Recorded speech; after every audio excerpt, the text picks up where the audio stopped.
Баянгар аймгийн 8 дугаар тойргийн хувьд Монгол Ардын намаас нэр дэвшигч биелэгт Булган аймгийн харьяат Олимпийн аварга Төвшинбаяр нарын дунд гол өрсөлдөд явагдаж байгааг нутгийн иргэд ярьж байгаа бөгөөд тэд энэ нутагт төрж өсөж өнөөгийн амжилтанд хүрээд байгаа Баянгар аймагт нэр дэвшиж байгаа цорын ганц эмэгтэй баялаг бүтээгч биелэгтийг дэмжихээ илэрхийлсээр байна.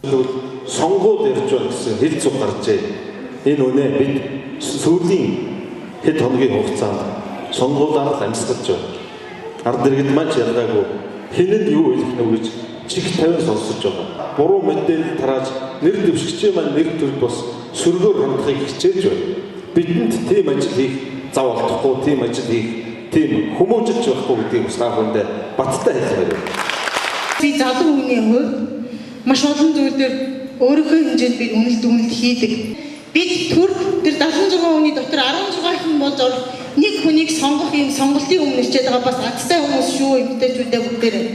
Тийм учраас бид өөрсдөө төлөвлөлтийг болгоод бидний дуу хоолой болж чадах энэ 16 хүний нэгээр манай аймд ганцаархан эмэгтэй нэр дэвшигч ирсэн.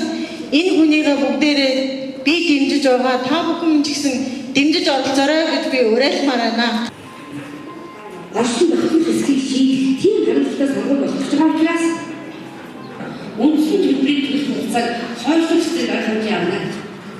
Хойшлуулсан. Манай 8 дугаар тойрогт бол жинхэнэ одоо улс төрчд одоо өрсөлдөж байна гэж ингэж ойлгож байгаа. Ингэж хэлэх учир нь юу вэ гэхтэй зэрэг бол Монгол Ардын намаас нэр дэвшиж байгаа бэлэгт олон түмний одоо сайн сайхны төлөө хэрэгжих хүндэстэй томоохон шийдвэрүүдийг одоо гаргалцж явснараа энэ бол одоо улс төрчд гэж ингэж байгаа.